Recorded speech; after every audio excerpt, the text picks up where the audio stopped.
हम लोग plant kingdom के बारे में पढ़ रहे थे।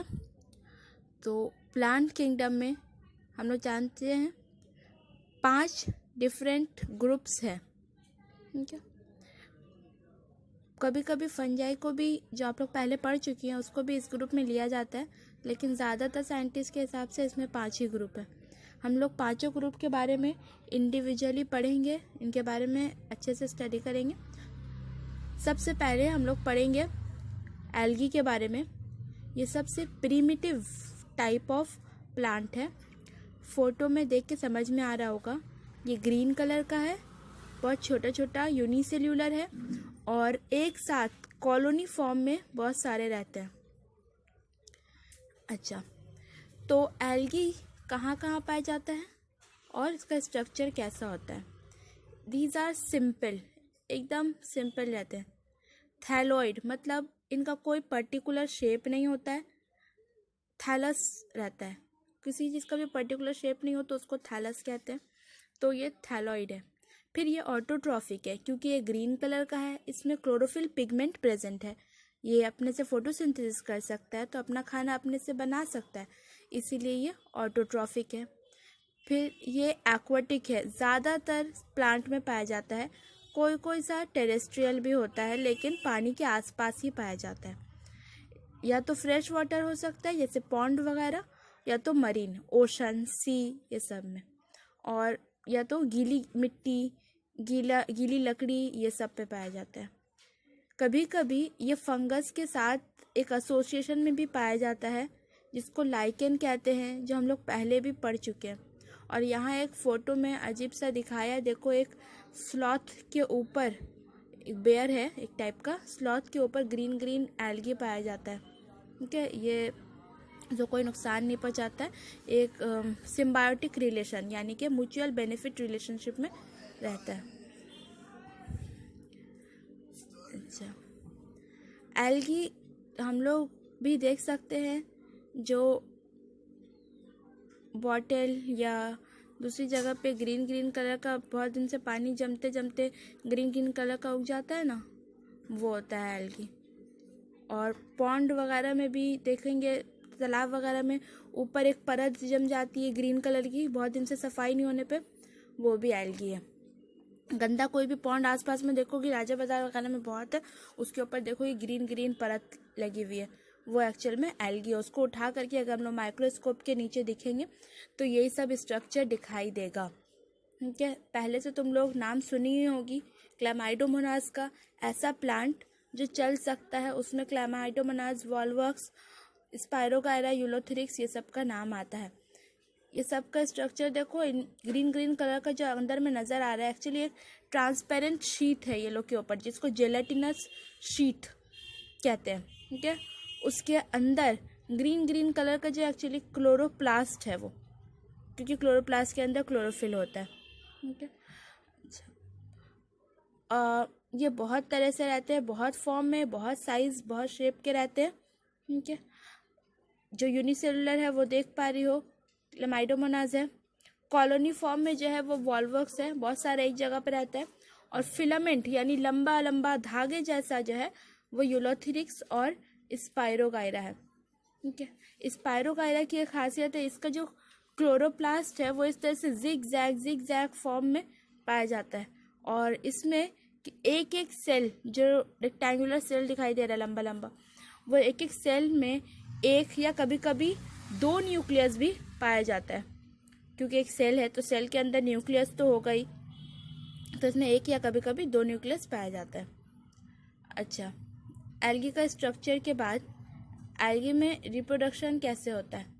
हर ऑर्गेनिज्म में 3 टाइप से नहीं, हर ऑर्गेनिज्म में 2 टाइप से रिप्रोडक्शन होता है, लेकिन प्लांट में 3 टाइप से होता है, वेजिटेटिव, असेक्सुअल और सेक्सुअल।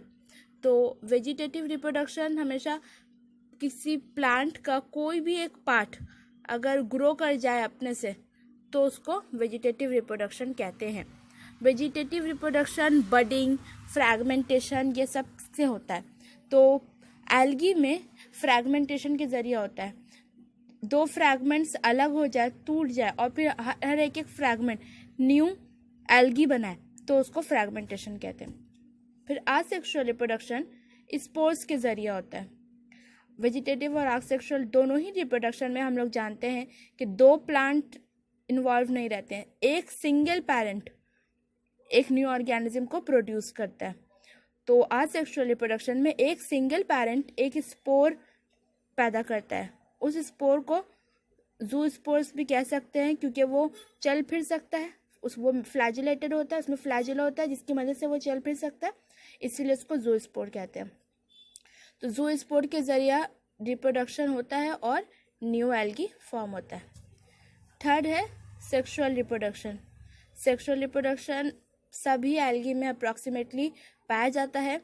इसमें क्योंकि एल्गी में मेल और फीमेल डिफरेंट नहीं होता है, इसीलिए दो अलग अलग प्लांट ही कोई पार्ट थैलेसी एक दो अलग तरह का गैमेट प्रोड्यूस करता है जो कि मिलने से फर्टिलाइजेशन होता है और इसमें सेक्सुअल रिप्रोडक्शन हो जाता है। एल्गी में सेक्सुअल रिप्रोडक्शन 3 अलग तरह से होता है depending upon the gametes. Gametes जानती हो ना, जैसे ह्यूमन बींग्स में स्पर्म होता है, ओवरी होता है, स्पर्म मेल, ओवरी फीमेल, ये दोनों से निकलता है और फर्टिलाइजेशन होता है। ठीक है, तो उसी तरह से इसमें भी होता है। इसमें दो गैमेट्स जो मेल और फीमेल से निकल रहे हैं, अगर वो दोनों देखने में भी सेम है, साइज शेप सब में सेम है, तो दोनों के मिलने को आइसोगैमस कहते हैं।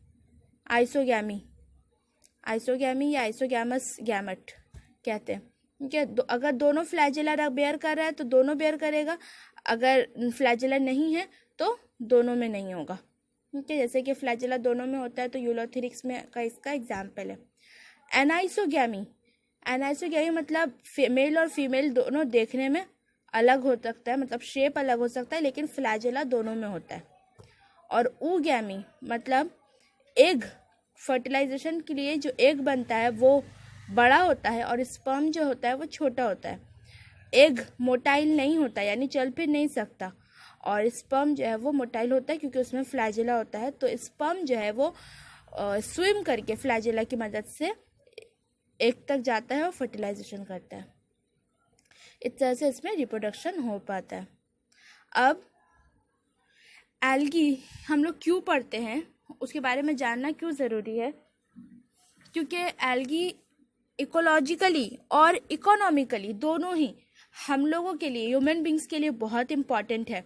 इकोलॉजिकली ऐसे, इकोलॉजी मतलब तो जानती हो एनवायरनमेंट, और इकोनॉमिकली मतलब पैसे के लिहाज से। तो इकोलॉजिकली कैसे कैसे इम्पॉर्टेंट है कि सबसे पहली बात, एल्गी ऑटोट्रॉफिक है, फोटोसिंथेटिक है, तो वो फोटोसिंथेसिस करके अमाउंट ऑफ ऑक्सीजन वर्ल्ड में अमाउंट ऑफ ऑक्सीजन बढ़ा सकता है और CO2 कम कर सकता है। तो इस तरह से एक बैलेंस मेंटेन करने में वर्ल्ड में बहुत मददगार साबित होता है। प्लस जो फूड चेन जिसके बारे में हम लोग जानते हैं, फूड चेन, उसका सबसे प्राइमरी जैसे प्लांट है जो उस वही लेवल एल्गी का भी है, क्योंकि ये भी प्राइमरी प्रोड्यूसर्स हैं फूड साइकिल में। और ज़्यादातर तो एक्वाटिक ऑर्गेनिजम्स के लिए पानी में ऑक्सीजन की लेवल ठीक रखने के लिए प्लस एनर्जी प्रोडक्शन के लिए एल्गी बहुत ज़रूरी है, क्योंकि पानी में बहुत पाया जाता है। तो इस तरह से एक्वाटिक जितने भी एनिमल्स हैं वो लोग की फूड साइकिल का एक बहुत अहम हिस्सा है एल्गी। तो एल्गी के दो इम्पॉर्टेंस इकोलॉजिकली ये हुआ कि balance of O2 and producers in aquatic food system. अच्छा, उसके बाद इकोनॉमिकली कैसे, इकोनॉमिकली ये फूड इंडस्ट्री में बहुत हेल्पफुल है। हम लोग आज जेली खाते हैं, पता भी नहीं हम लोग को कि जेली कैसे बन रही है। जेली अगर ये है प्लांट से बन रहा है तो एक जेलीडियम और ग्रेसिलेरिया, ये दो टाइप की एल्गी है, रेड एल्गी। ये एक प्रोडक्ट प्रोड्यूस करता है एगर, जिसके ज़रिए जेली और आइसक्रीम ये सब बनाया जाता है। प्लस एल्गी बहुत सारी चीज़ों का फूड है, बहुत सारी चीज़ें जो है वो इन्हें खा करके ज़िंदा रहती हैं। ठीक है, मछली वगैरह भी इनको खाती हैं, इसको हम लोग भी खाते हैं, और दूसरे के हम लोग के खाने को फूड कहा जाता है, दूसरा कोई खाए, गाय बकरी कोई भी एनिमल खाए तो उसको फॉडर कहा जाता है। तो एल्गी फूड फॉडर दोनों में हेल्प करता है, प्लस ये जेली बनाने में हेल्प करता है। अगर एक प्रोडक्ट है रेड एल्गी का जिससे जेली और आइसक्रीम बनती है, और पोरफायरा, लैमिनेरिया और सरगसम, ये इसमें प्रोटीन अच्छा खासा प्रेजेंट रहता है जो कि हम लोग के लिए और दूसरे ऑर्गेनिजम्स के लिए बहुत ज़रूरी है। तो इसीलिए ये बहुत अच्छा खाने का सामान बन सकता है। इसके अलावा इससे कुछ दवा भी बनती है, और क्योंकि ये बहुत प्रोटीनेशियस है तो इसको स्पेस ट्रैवलर्स फूड सप्लीमेंट के हिसाब से यूज़ करते हैं। इसकी टैबलेट्स क्लोरेला और स्पाइरुलिना ये बहुत मशहूर है। जब ड्रॉट भी आ जाता है कहीं जहाँ पे खाने के लिए कुछ नहीं रहता है ना, बांग्लादेश में आया था एक बार, तो तब ये यूज़ भी हुआ था कि कुछ नहीं है तो महंगा मिलता है, लेकिन फिर भी एक एक टैबलेट से बहुत देर तक भूख नहीं लगती और ताकत रहती है क्योंकि इसमें बहुत सारा प्रोटीन है।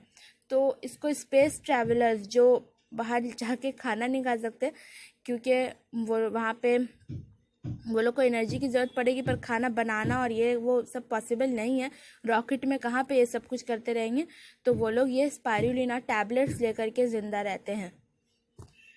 अच्छा, उसके अलावा एल्जीन जो कि ब्राउन एल्गी से मिलता है, और कैराजीनेन जो रेड एल्गी से मिलता है, ये सब प्रोडक्ट्स हैं जो पेंटिंग जो करवाते हैं हम लोग घर में, दरवाजे पे वार्निशेस, ये सब जो होता है उसमें डलता है उसको शाइनी स्मूथ बनाने के लिए।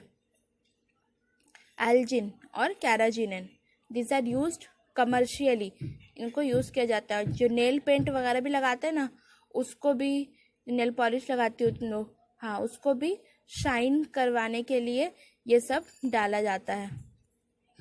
और डाई कलर के लिए भी ये सब चीज़ यूज़ की जाती है, किसी भी चीज़ में कलर डालने के लिए। ठीक है, तो आज एल्गी हो गया है, नेक्स्ट डे हम लोग ब्रायोफाइट्स पढ़ेंगे।